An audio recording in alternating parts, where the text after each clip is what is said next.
بدشگونی لینا یہ بہت سارے معاشروں میں اور تہذیبوں میں مروج تھا اور اب بھی مروج ہے، لیکن اسلام نے اس کی نفی کی ہے۔ بدشگونی کیا ہے؟ کسی دن کو، کسی جگہ کو، کسی شخص کو منحوس خیال کرنا۔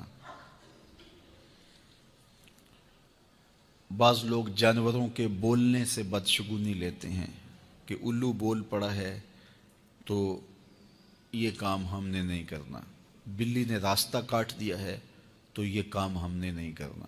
اسی طرح بعض اشخاص کو منحوس خیال کیا جاتا ہے کہ بعض لوگ منحوس ہیں۔ عموماً بعض خاندانوں کے اندر کسی عورت کو منحوس خیال کر لیا جاتا ہے اور پورے خاندان کے لوگ اس کے بارے میں یہ رائے قائم کر لیتے ہیں کہ یہ منحوسہ ہے، اور یہ اگر صبح صبح اس سے ملاقات ہو گئی تو پھر سارا دن خراب گزرے گا۔ تو یہ ایک تصور ہے بدشگونی کا جو ہماری معاشرت کے اندر پایا جاتا ہے۔ جاہلیت کے زمانے میں یہ ساری چیزیں موجود تھیں۔ آقا کریم علیہ السلام تشریف لائے تو آقا کریم علیہ السلام نے ان ساری چیزوں کی نفی کی اور اللہ پر توکل کرنا، اللہ پر بھروسہ کرنا سکھایا۔ علماء کی صحبت میں بیٹھنے والے لوگ کافی حد تک ان چیزوں سے بچے رہتے ہیں۔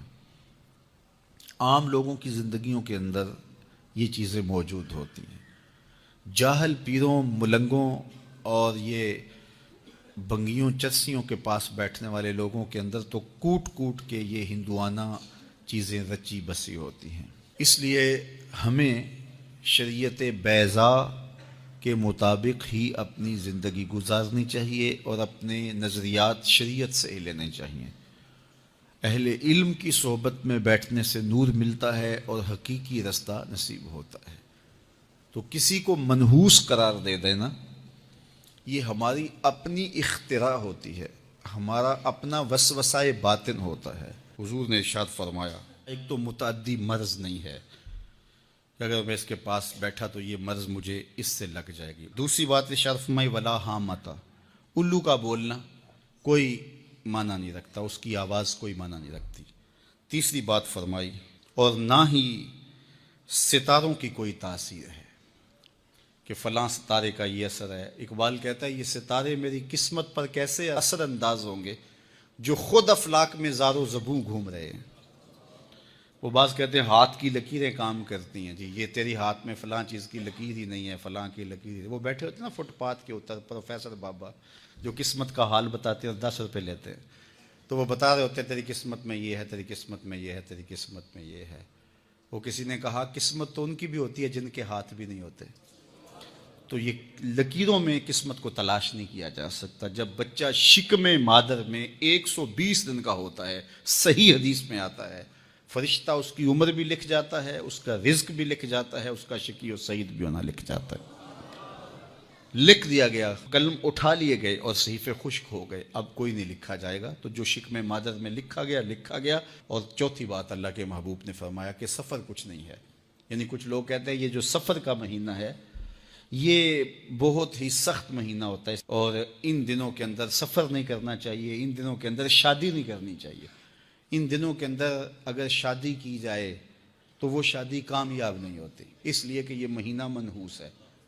میں آپ کو بتاتا ہوں کہ اس سفر کے مہینے میں سیدنا علی کی شادی حضرت سیدہ فاطمہ سے ہوئی ہے۔ بتاؤ اس سے کامیاب کوئی شادی ہو سکتی ہے؟ کوئی کہتے ہیں جی اس مہینے میں اگر شادی ہو تو اولاد نہیں ہوتی۔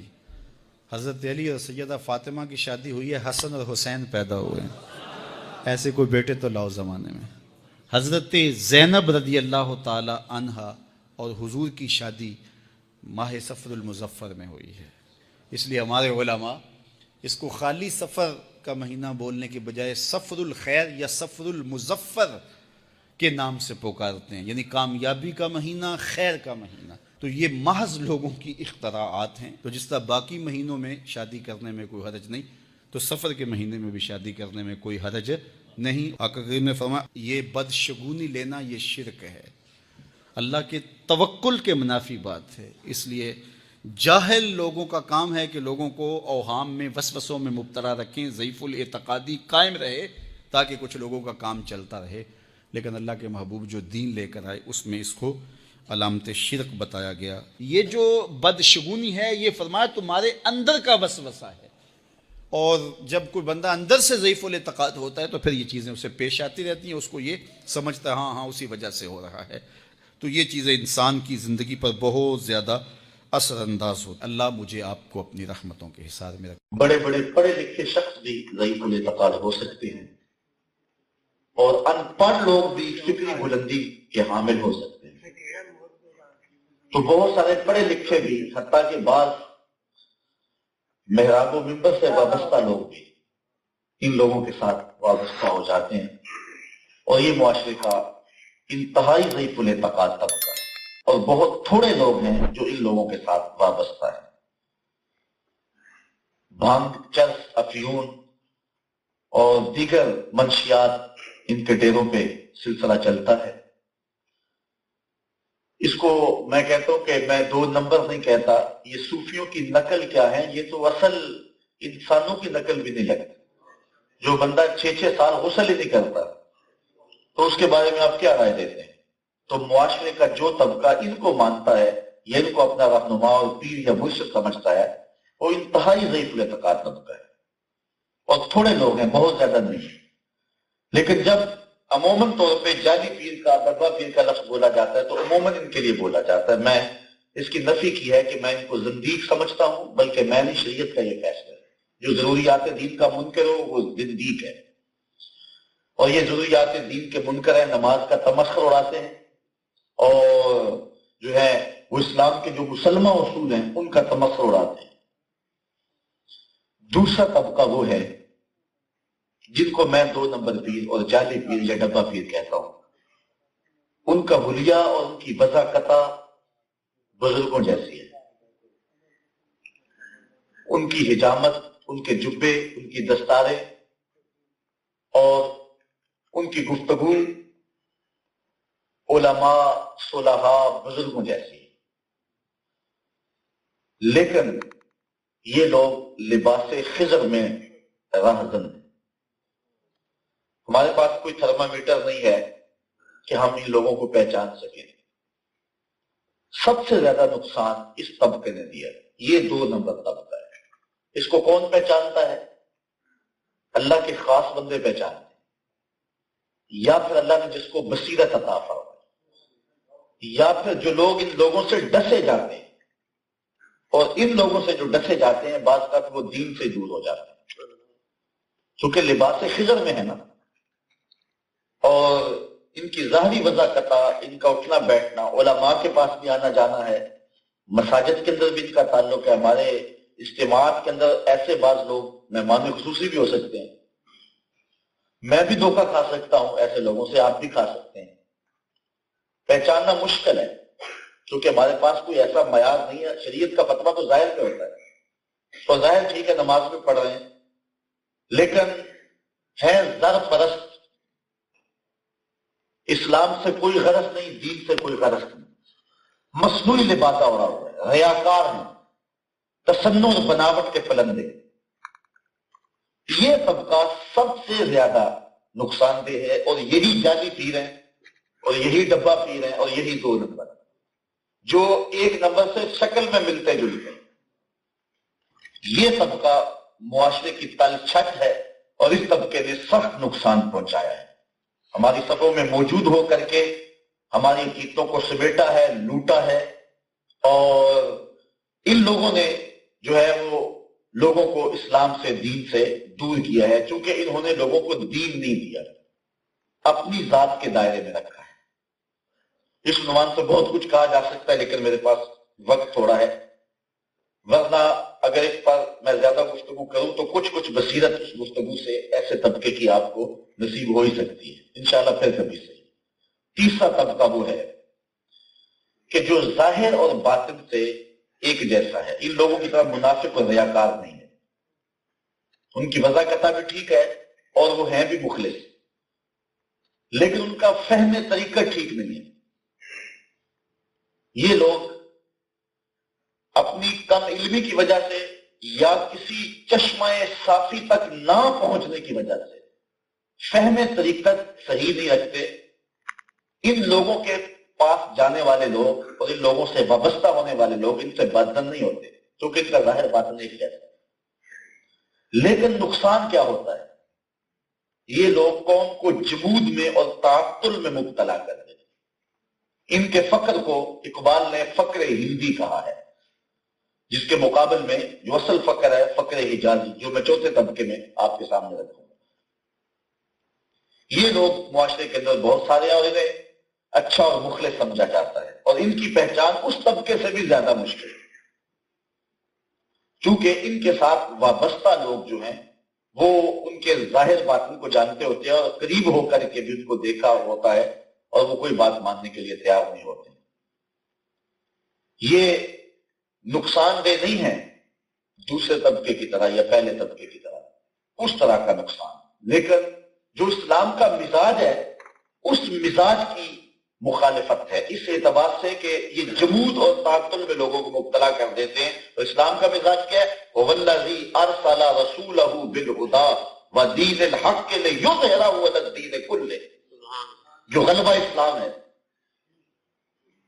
علامہ اقبال نے نذیر احمد دہلوی کے نام ایک مکتوب میں لکھا کہ جب فقر فلسفہ بننا چاہتا ہے تو فقیر کی روح سے بغاوت کرتی.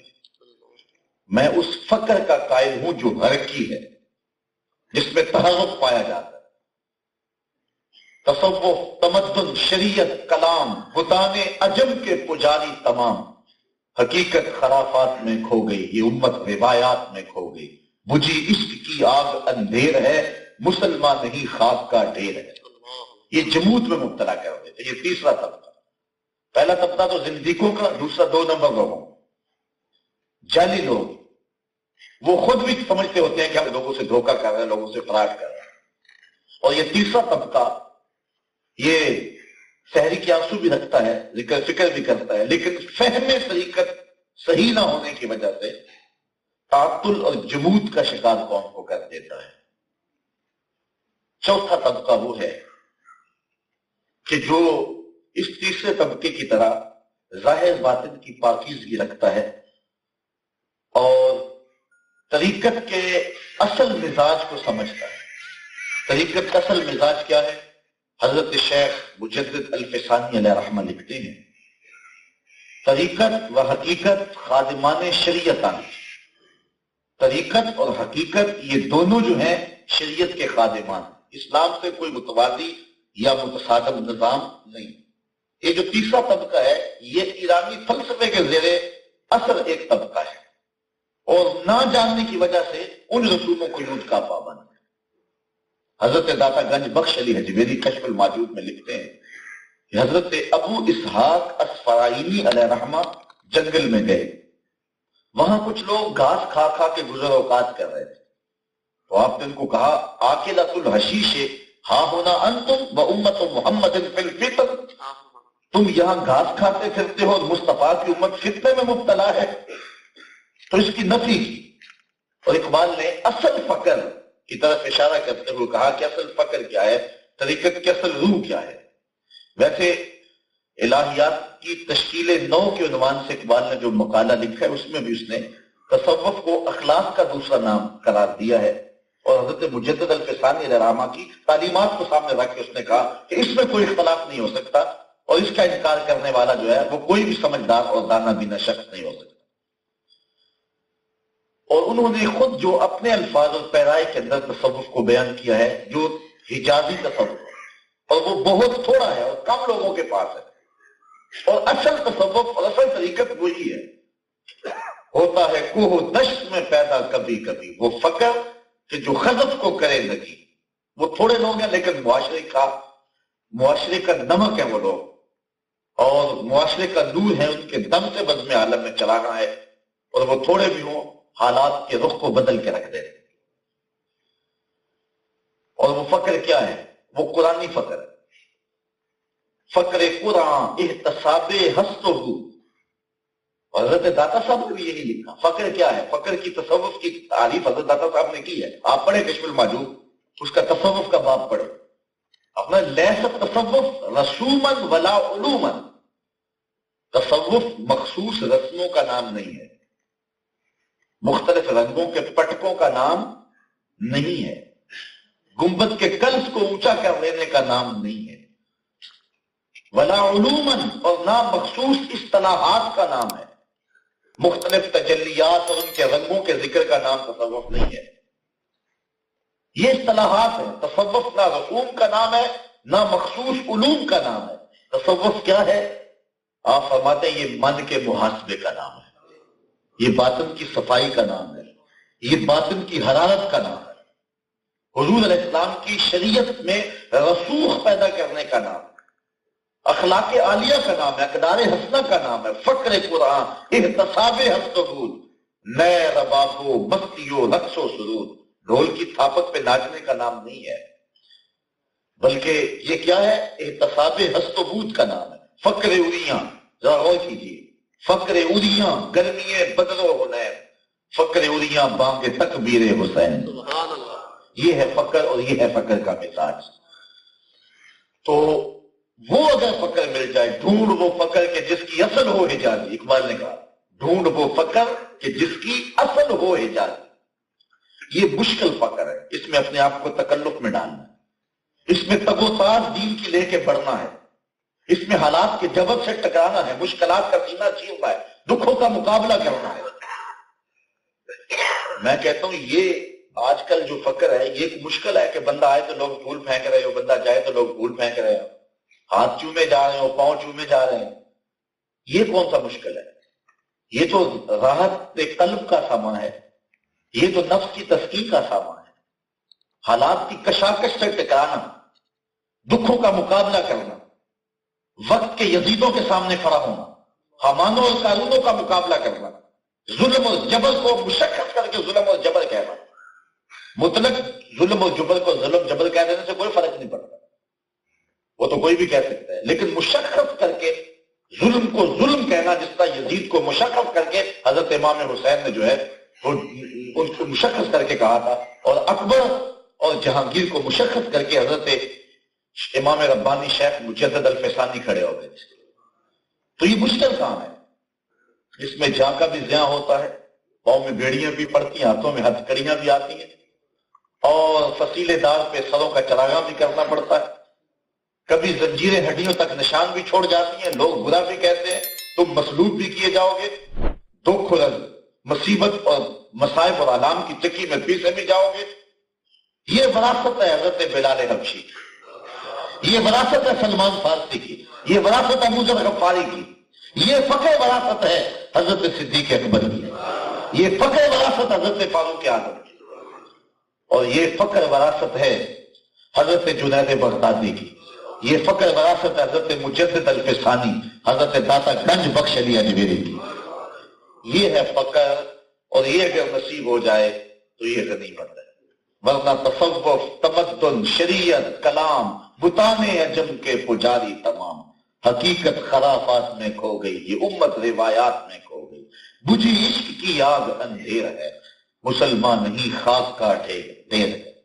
تو وہ فقر، وہ تصوف جس میں حرکت پائی جائے، اور اسلام کا یہ مزاج ہے، اسلام کا یہ مزاج ہے. اور رسول کریم کو اس لیے مبعوث کیا گیا تھا، والذی ارسل رسولہ بالہدی ودین الحق لیظہرہ علی الدین کلہ. اس لفظ پہ غور کیجیے، لیظہرہ علی الدین کلہ.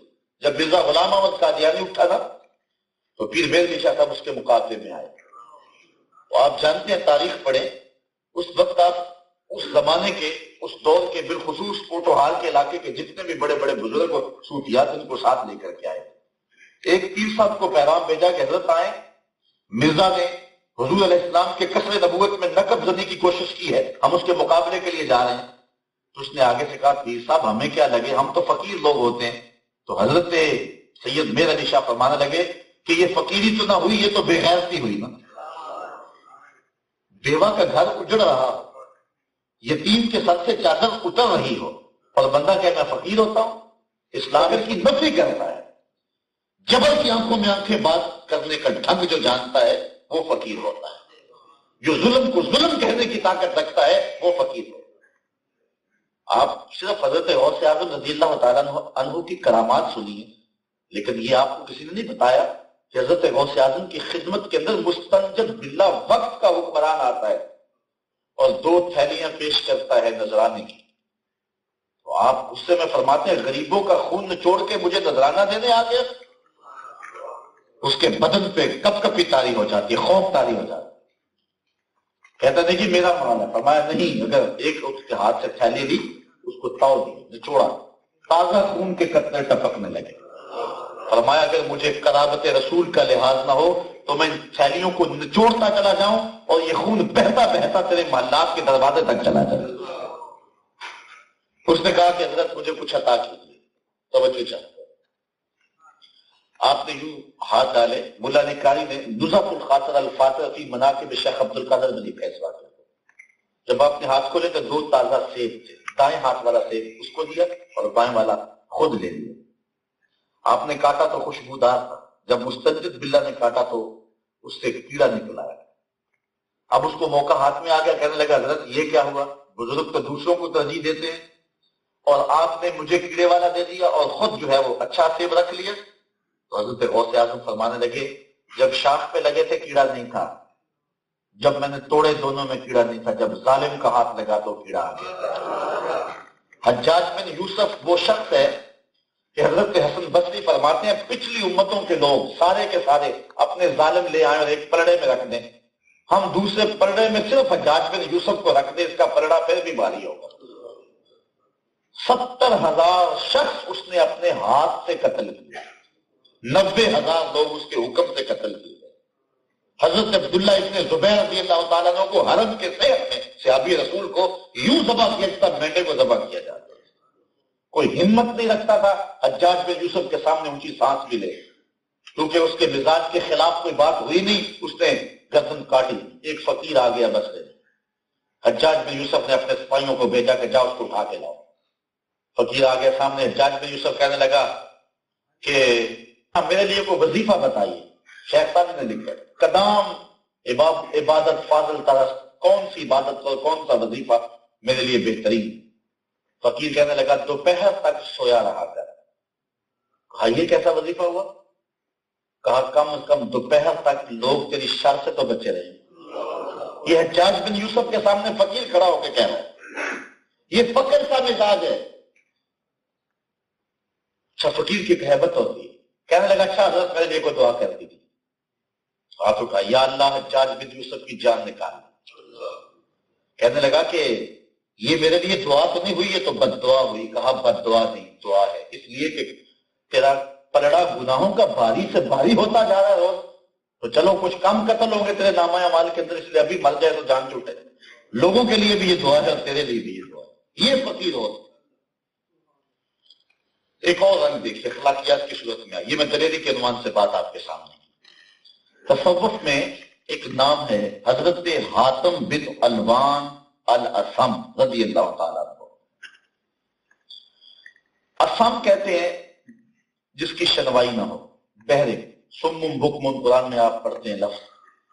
حضرت حاتم بہرے نہیں تھے، لیکن اس کے باوجود انہیں بہرا کہا جاتا تھا، کیوں؟ کتب پڑھیں۔ حضرت شیخ حاتم اسم کے دربار میں ایک خاتون آئی، کوئی مسئلہ پوچھنے کے لیے، بیٹھتے بیٹھتے اس کی ہوا خارج ہو۔ یہ ہر شخص کے کا طبعی عارضہ ہے، لیکن اگر مجلس کے اندر بندے کے ساتھ یہ ہو جائے تو بندہ سبکی محسوس کرتا ہے، کوئی معاشرے کا رنگ ڈھنگ بھی ایسا ہی ہے۔ تو اس نے بڑی شرمندگی محسوس کی کہ میں عورت ذات ہوں، وہ بیٹھنے لگی اور ہوا خارج ہو گئی، حضرت میرے بارے کیا سوچیں گے؟ اپنے آپ اندر ہی وہ پریشان تھی اور ندامت میں گڑی جا رہی۔ خیر بیٹھ کر جب اس نے اپنا مسئلہ آپ کے سامنے رکھنا چاہا اور گفتگو کرنا چاہی، تو حضرت حاتم اسم نے اپنے کان پہ انگلی رکھ کے کہا ذرا اونچی بولنا۔ اللہ اکبر۔ اس کو تاثر یہ دیا کہ میں بہرا ہوں اور ذرا اونچی بولو گے تو پھر سنوں گا۔ اس کی ساری شرمندگی ختم ہو گئی کہ میں خام کا پریشان ہو رہی تھی، حضرت تو بہرے ہیں۔ پھر جب تک وہ خاتون زندہ رہی حضرت حاتم بہرے بنے رہے کہ اس کو جب بھی پتا چلا کہ میں بہرا نہیں ہوں اس کو تب شرمندگی ہوگی. صرف اس اتنی سی شرمندگی سے بچانے کے لیے ساری زندگی تکلف میں گزاری. یہ ہے تصوف, یہ ہے طریقت, اور یہ ہے اللہ کے ولیوں کا طریقہ. حجرے میں بیٹھ کے غیبتیں ہوں اللہ کا ولی ہو سکتا ہے؟ اور ایک اور کہانی سناؤں. حضرت امام احمد بن حنبل کے پاس ایک خاتون آئی, کہنے لگی حضرت مسئلہ پوچھنے آئی. فرمایا پوچھئے. کہا کہ میں سوت کاٹ کے بازار میں بیچنے کے لیے بیچتی ہوں. جب چاندنی راتیں ہوتی ہیں تو کچھ سوت میں رات کو بھی کاٹ لیتی, لیکن جو سوت رات کو کاٹا گیا ہوتا ہے اور دن کو کاٹا گیا ہوتا ہے دونوں کی کوالٹی میں فرق ہوتا ہے, لیکن میں اکٹھا ہی بھیج دیتا ہوں, اتنا خاص فرق نہیں ہوتا. ان دونوں کو اکٹھا بھیج دیتی ہوں, لوگ لے لیتے ہیں. لیکن مجھے پریشانی ہے, مجھے مسئلہ بتایا جائے کہ اس کو اکٹھا بیچا کروں یا الگ الگ بیچا کروں. حضرت امام محمد بن حنبل حیران رہ گئے. آپ نے فرمایا خاتون تمہارے لیے اکٹھا بیچنا درست نہیں, تم اس کو الگ الگ بیچا کرو. جب وہ خاتون واپس چلی گئی آپ نے اپنے بیٹے کو بلایا, کہا اس خاتون کے پیچھے پیچھے جاؤ اور دیکھ کے آؤ یہ کس گھر میں داخل ہو. جب بیٹا پیچھے چلا واپس آ کہنے لگا حضرت یہ حضرت بشر حافی کے گھر میں گئی. یہ ہے طریقت, یہ ہے تصوف. حضرت بشر حافی کے گھر کے اندر رہنے والی خواتین کے تقوی کا یہ عالم تھا, حضرت بشر حافی کے تقوی کا عالم کیا ہوگا. اعلی حضرت امام اہل محبت امام الشاہ احمد رضا خان فاضل بریلوی رحمت اللہ تعالی علیہ, آپ کسی دعوت پہ تشریف لے گئے, کھانا کھانے لگے تو شوربہ چکھا تو اتنا لذیذ تھا, جی چاہا کہ تھوڑا سا اس کو پی لوں.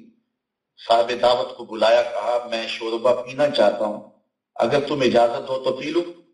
اس نے کہا حضرت یہ سب کچھ آپ کے لیے بنایا ہوا ہے. فرمایا جو شوربہ ہوتا ہے یہ پینے کے لیے نہیں بنایا جاتا, یہ کھانے کے لیے بنایا جاتا. یہ معقول ہے, مشروب نہیں. اور جب میں ادھر سے ہٹنا چاہوں گا تو مجھے آپ سے اسپیشل اجازت لینی ہوگی. اس کو کہتے ہیں طریقت, اور یہ کہتے ہیں, اس کو کہتے ہیں تصوف. آج میں اور آپ ایک وہ طبقہ ہے جو مسلمہ روحانی معاملات کا سرے سے انکار کر دیتا ہے اور بزرگوں کی کرامات کو یہ کہہ کے رد کر دیتا ہے کہ یہ گھڑی ہوئی باتیں. تو میں اس عنوان سے آج دو ایک باتیں آپ کے سامنے رکھنا چاہ رہا تھا, لیکن شاید تفصیل سے تو نہیں کر سکوں گا. لیکن اس عنوان سے روحانی معاملات جو ہوتے ہیں, اللہ نے اپنے بندوں کو جو طاقتیں اور قوتیں عطا کی ہیں, اس عنوان سے یہ دو چیزیں اچھی طرح سے ذہن نشین کریں. اللہ کے ایک نبی ہوئے ہیں حضرت سلیمان علیہ السلام. اللہ نے انہیں جانوروں کی بولیاں بھی سکھائی تھی, انہیں حکمرانی بھی عطا فرمائی تھی, بادشاہت بھی دی تھی, جنوں پہ بھی حکومت تھی اور انسانوں پہ بھی حکومت تھی. آپ کے دربار میں مختلف پرندے تھے جن کا آپ جائزہ لیتے اور جن سے گفتگو فرمایا کرتے. ان میں ایک پرندے کا نام تھا ہدہد, ایک مخصوص پرندہ ہے ہدہد. آپ نے پرندوں کا جائزہ لیا اور ہدہد نظر نہ آیا. یہ آپ کا درباری پرندہ تھا. قرآن اٹھائیے وَتَفَقَّدَ الطَّيْرَ فَقَالَ مَا لِي لَا أَرَى الْهُدْهُدْ. آپ نے جب پرندوں کا جائزہ لیا فرمایا کہ میں ہدہد کو نہیں دیکھ رہا. پھر آپ نے کہا کہ یا تو وہ کوئی مضبوط سند لائے ورنہ میں اس کو عذاب دوں گا یا ذبح کر ڈالوں. زیادہ وقت نہ گزرا کہ ہدہد حضرت سلیمان علیہ السلام کی خدمت میں حاضر ہو گیا اور کہنے لگا حضرت میں اڑتے اڑتے بہت دور چلا گیا حتیٰ کہ ملک سبا میں جا پہنچا. وہاں میں نے دیکھا کہ ایک قوم ہے جو سورج کو پوجتی, ان کی حکمران ایک عورت اور اس کا ایک بہت بڑا تخت ہے. حضرت سلیمان علیہ السلام نے ایک خط لکھا اور ہدہد کے نام دیا. کہا جاؤ, اس کو دیا, کہا جاؤ جا کے اس کے تخت پہ پھینکاؤ اور پھر دیکھتے ہیں کہ وہ کیا کہتی ہے. خط کے اوپر حضرت سلیمان علیہ السلام نے لکھا اِنَّهُ مِن سُلَيْمَانَ وَإِنَّهُ بِسْمِ اللَّهِ الرَّحْمَٰنِ الرَّحِيمِ اللہ تعالیٰ علیہ وَاتُونِي مُسْلِمِينَ. مفسرین کہتے ہیں کہ جب وہ خط اس عورت کے تخت پہ ڈالا گیا تو نبی کی ایک حیبت ہوتی، حضور فرماتے ہیں نصرت تو پھر وہ اللہ نے میری روب سے مدد کی ہے، میں 1 مہینے کی مسافت پہ ہوتا ہوں، دشمن کے دل پہ پہلے روب پڑ جاتا ہے۔ تو جب حضرت سلیمان کا خط کھولا نا تو ملکہ بلقیس کا وجود تھر تھر کانپنے لگا۔ اس نے اپنے اعیان سلطنت کو بلایا، انہوں نے کہا ہمارے پاس فوجیں ہیں، ہمارے پاس اسلحہ ہے، ہمارے پاس لاؤ لشکر ہے، ہم مقابلہ کریں گے۔ لیکن اس نے کہا کہ نہیں، تم اس شخص کا مقابلہ نہیں کر سکتے، وہ صرف بادشاہ ہی نہیں نبی بھی ہے۔ میں ان کے پاس کچھ ہدایہ بھیجتی ہوں، پھر دیکھتی ہیں کہ کیا جواب آتا ہے۔ ہدیہ آئے، حضرت سلیمان نے کہا یہ تو میرے قدموں کی دھول ہے، میں نے جو کہا ہے یا تو فرما برداری قبول کر لو یا پھر تیار ہو لڑنے کے لیے۔ ملکہ بلقیس خود بنفس نفیس حضرت سلیمان کی خدمت میں اطاعت قبول کرنے کے لیے حاضر ہوتی۔ ایک فرسنگ فاصلہ رہ جاتا ہے، حضرت سلیمان اپنا دربار لگا کے بیٹھے ہوئے۔ آپ دیکھیے، اللہ اکبر، حضرت سلیمان علیہ السلام نے اپنے ساتھیوں کو کہا، اپنے لوگوں کو کہا، قال یا ایھا الملأ ایکم یاتینی بعرشھا قبل ان یاتونی مسلمین۔ جس تخت پہ اسے ناز ہے اس کو 7 کوٹڑیوں میں بند کر کے تالے لگوا کے پہرے دار کھڑا کر کے پھر وہ آئی۔ 60 ہاتھ چوڑا تھا، 80 ہاتھ لمبا تھا، کئی فٹ گہرا تھا، قیمتی موتی اور جواہرات کے ساتھ جڑا ہوا تھا، لوہے اور فولاد کا بنا ہوا تھا، زمین میں نصب تھا۔ اس تخت پہ بیٹھتی اور آگے اس کے اعیان سلطنت بیٹھتے، آتے ہوئے اس نے تالے لگوائے اور چل پڑے۔ حضرت سلیمان نے اپنے درباریوں سے کہا جس تخت پہ اسے ناز ہے کوئی ہے جو اس کے آنے سے پہلے تخت لے آئے؟ 1 مہینہ جاتے ہوئے لگتا تھا، 1 مہینہ آتے ہوئے لگتا تھا۔ 7 کوٹھڑیوں میں تخت تھا، دروازے لگے ہوئے تھے، تالے چڑھے ہوئے تھے اور خادم اور پہرے دار کھڑے ہوئے تھے۔ وہاں سے لانا کوئی آسان کام نہیں تھا، لیکن حضرت سلیمان نے کہا کہ وہ ہے کوئی تخت لے آئے۔ قال عفریت من الجن انا آتیک بہ قبل ان تقوم من مقامک۔ ایک جن کہنے لگا میں آپ کی مجلس کے ختم ہونے سے پہلے وہ تخت آپ کے پاس حاضر کر دیتا ہوں۔ بات صبح کی تھی، مجلس برخاست ہوتی تھی دوپہر کو۔ جن نے کہا دوپہر تک لے آتا ہوں، اور ساتھ اس نے کہا وَإِنِّي عَلَيْهِ لَقَوِيٌّ أَمِينٌ، میں طاقتور بھی ہوں، امانت دار ہوں، کوئی قیمتی موتی بھی ضائع نہیں ہو۔ بڑی بات تھی، لیکن حضرت سلیمان نے کہا نہیں، مجھے اس سے بھی پہلے چاہیے۔ پھر کیا ہوا؟ آؤ قرآن دیکھتے۔ قال الذی عنده علم من الکتاب، پھر وہ شخص اٹھا جس کے سینے میں کتاب اللہ کا علم تھا۔ آصف بن برقیہ نام مفسرین نے لکھا ہے، سکا بھانجا لگتا تھا حضرت سلیمان کا، آپ کا صحابی تھا، آپ کا مشیر تھا، اس میں اعظم اسے دیا گیا۔ وہ کہنے لگا، اٹھ کے کھڑا ہوا، کیا کہتا ہے؟ آنا آتی کا بہی، میں اس کو لے آتا ہوں۔ کتنی دیر میں لاؤ گے؟ جن نے تو کہا دوپہر تک لے آؤں گا، لیکن آصف بن برقیہ فرمانے لگے، عرض کرنے لگے میں اس کو لے آتا ہوں، یہ نہیں کہا کہ اس کو منگواتا ہوں، یہ غور کیجیے، آنا آتی کا بے ہی، میں اس کو جا کے لے کے آتا ہوں۔ آنا میں، آتی کا آتا ہوں، آپ کے پاس کا آپ کے پاس بے ہی اس کے ساتھ، اس کو لے کے، یعنی میں ابھی جاتا ہوں، تک لے کے ابھی آتا ہوں۔ کتنی دیر میں؟ قبل ان یرتد الیک طرفک، آپ کی آنکھ کے جھپکنے سے پہلے۔ یہ بھی نہیں کہا اپنی آنکھ کے جھپکنے سے پہلے، اپنی آنکھ کے جھپکنے کو چند سیکنڈ کے لیے روکا بھی جا سکتا ہے، لیکن کہا آپ کی آنکھ کے جھپکنے سے قبل، میں ابھی جا کے اس تخت کو آپ کی خدمت میں لے آتا ہوں۔ 1 مہینہ جاتے ہوئے لگتا تھا، 1 مہینہ آتے ہوئے لگتا تھا، 7 کوٹھڑیوں میں تھا، اتنا بڑا تھا، کہا اتنی جلدی لے آتا ہوں۔ فلما رآہ مستقرا عنده، ابھی آنکھ جھپکی نہیں ہے، تخت سامنے پڑا ہوا۔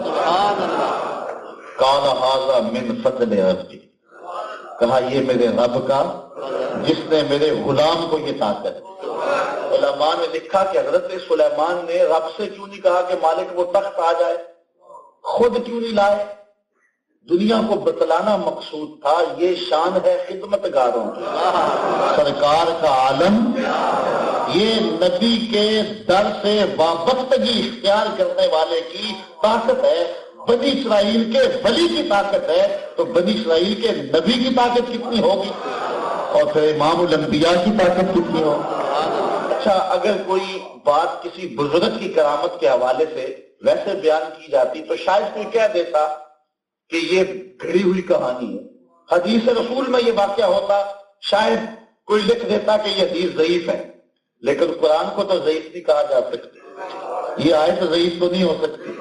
اور قرآن بیان کر رہے ہیں قال الذی عنہ علم من الکتاب انا آتیک بہ قبل ان یرتد الیک طرفک. اچھا غور کیجئے, جس طرح حضور نبیوں سے افضل ہیں, حضور کی امت باقی امتوں سے افضل. جب بنی اسرائیل کی امت کے ایک ولی کو یہ طاقت دی گئی ہے تو کیا ایسی طاقت حضور کی امت کے ولی کو نہیں دی جا سکتی؟ تو پھر انکار کس منہ سے کیا جاتا ہے؟ چلو ایک کہانی سنا دیتا ہوں. کابل کا شہر ہے, ہجوم بنا ہوا ہے. بادشاہ کے محل سے ایک کنیز نکلی. اس نے لوگوں کو کہا کہ یہ ہجوم کیسا ہے. لوگوں نے کہا بخارے سے شاہ نقش بند بخاری آئے ہوئے اور لوگ ان سے نیاز بندی حاصل کر رہے ہیں اور ان کے ہاتھ پہ بیعت ہو رہی. وہ سادی سی خاتون تھی, اس نے کہا یہ کیا ماجرا ہوتا ہے؟ تو لوگوں نے بتایا کہ یہ لوگ تزکیہ نفوس کرتے ہیں, باطن کی طہارت کا سامان ہے. اور اس کے ذہن کے مطابق بتایا کہ جب بھیڑ بن جائے تو کھیویلے کام بھی آ جاتا. اس نے سوچا کہ نسبت قائم کر لینے میں کیا حرج. حضرت شاہ نقش بند بخاری نے اس کو قبول کر لیا اور اس کو اوراد و وظائف دیے. نیک پہلے تھی لیکن بعد میں آپ کے بتائے ہوئے اوراد و وظائف کی وجہ سے مزید برکت آ گئی, حتیٰ کہ اس کی دیانت کی وجہ سے بادشاہ وقت نے اس کو اپنی خاص قربت عطا کی. اپنے گھر کے اندر اس کو آنا جانا اس کا شروع ہو گیا. باقی لونڈیاں اور کنیزیں جو تھی وہ حسد کر گئی.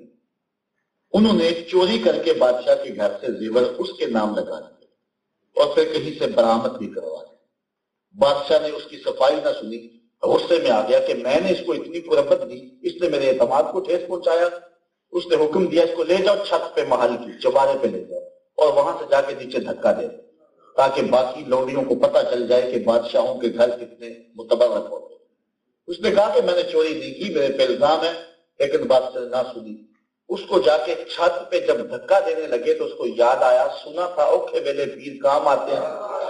اس نے بخارے کی طرف منہ کر کے کہا شیعہ للہ چو گدائے مستمن المدد خواہم شاہ نقش بند.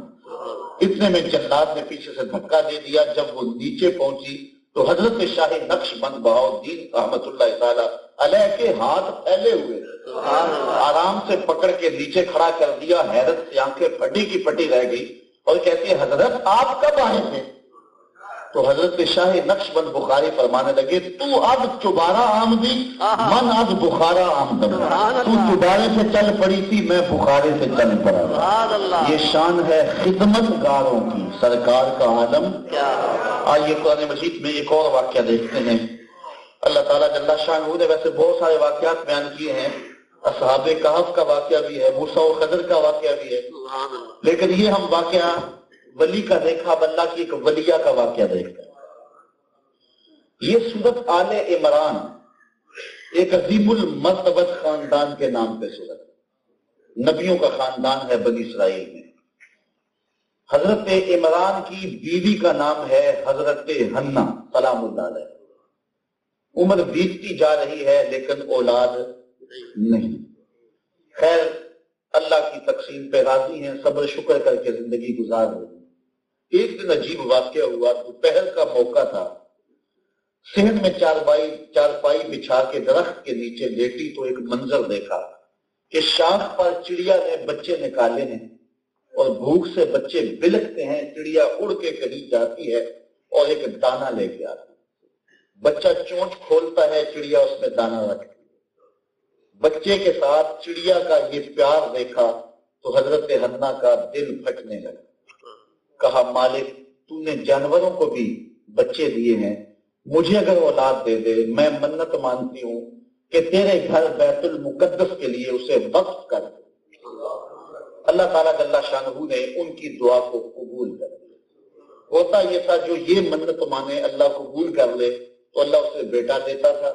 بیت المقدس کے آس پاس 400 حجرے تھے، وہ جب بچہ شعور کو پہنچتا تو اس کسی حجرے میں چھوڑ آتے، ساری زندگی وہ عبادت وہاں کرتا، باقی اولاد بعد میں ہوتی رہتی ہے شخص کی، تو پہلا بچہ وہ یہاں چھوڑ جاتا۔ حضرت حنا نے منت مانی۔ اب قرآن اٹھائیے، اللہ تعالیٰ ارشاد فرماتا ہے اذ قالت امرأۃ عمران رب انی نذرت لک ما فی بطنی محررا فتقبل منی انک انت السمیع العلیم فلما وضعتها قالت رب انی وضعتها انثی۔ اچھا، جب ولادت کا وقت آیا تو یہ پہلی بار ایسا ہوا، بیٹا پیدا نہیں ہوا، بیٹی پیدا ہوئی۔ حضرت حنا کے گھر میں بیٹی پیدا ہوئی، عموماً بیٹے پیدا ہوتے تھے اور وہاں 400 حجروں میں بیٹے ہی تھے۔ اب وہاں منت کے مطابق بچی جوان ہوگی تو کیسے چھوڑ کے آئیں گے؟ حضرت حنا پریشان ہو۔ واللہ اعلم بما وضعت، اللہ فرماتا ہے اللہ خوب جانتا جو اس نے جنم دیا۔ ولیس الذکر کالانثی، تسلی دی اے حنا پریشان نہ ہو، ہم نے تجھے جس طرح کی بیٹی دی ہے اس طرح کے بیٹے بھی نہیں ہوتے۔ اللہ وَإِنِّي سَمَّيْتُهَا مریم، بیٹی کا نام کیا رکھا گیا؟ مریم سلام اللہ علیہا، جو حضرت عیسیٰ علیہ السلام کی والدہ بنی۔ وہ عظیم المرتبت خاندان کی یہ بیٹی پیدا ہوتی ہے۔ اب جب بچی جوان ہوئی، شعور کی عمر کو پہنچی، منت یاد آئی تو پریشانی پھر آ گئی کہ کیا کیا جائے۔ وہاں مرد ہی مرد ہیں اور یہ بیٹی جوان عمر، پھر عظیم المرتبت خاندان کی بیٹی۔ طے یہ ہوا کسی بوڑھے بزرگ کی کفالت میں دیا جائے جو اس کا خیال رکھے اور اس کو ضرورت کی چیزیں باہم پہنچائے، اور وہ مسجد اقصیٰ کے مجاورین میں سے ہو۔ بہت سارے لوگ اس عظیم خاندان کی بیٹی کو اپنی کفالت میں لینا فخر محسوس کرتے تھے۔ اب ہر ایک نے کہا کہ میں یہ خدمت کرنا چاہتا ہوں۔ جب سارے لوگ آگے پھر قرعہ ڈالا گیا۔ قرعہ فال کس کے نام نکلا؟ حضرت زکریا علیہ السلام، جو اس رشتے میں سکے خالو لگتے تھے حضرت مریم سلام اللہ علیہ۔ حضرت زکریا کی عمر تھی 120 سال، ان کی بیوی کی عمر تھی 99 سال، ایک کم 100 سال۔ اولاد ان کے پاس بھی نہیں۔ سوچا اس کو بیٹی بنا دیتے ہیں، اولاد کی کمی بھی دور ہو جائے۔ حضرت زکریا علیہ السلام نے ایک حجرہ مختص کیا حضرت مریم سلام اللہ علیہ سے۔ جب کہیں جانا ہوتا باہر سے تالا لگا دیتے، واپس آ کے کھانے کی چیزیں، ضروریات کی چیزیں وہاں پہنچاتے۔ ایک دن تالا لگا کے کہیں گئے، واپس آتے ہوئے دیر ہو گئی، افطاری کا وقت بیت گیا۔ سخت پریشان ہوئے، تیزی سے آئے، آ کے دروازہ کھولا۔ عجیب منظر، آئیے قرآن اٹھاتا۔ اللہ تعالیٰ ارشاد فرماتا ہے وَكَفَّلَهَا زَكَرِيَّا، حضرت زکریا نے حضرت مریم کی کفالت اپنے ذمہ لی۔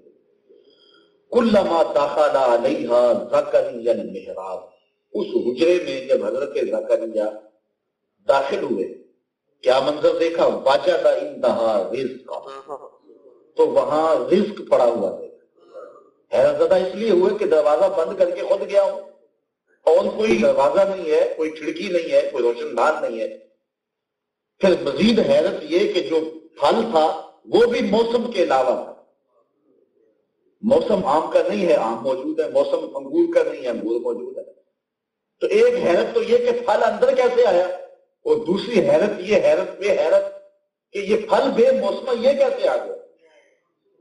بڑے حیران ہوئے، بے ساختہ حیرت میں پوچھا قال یا مریم انا لک ھذا،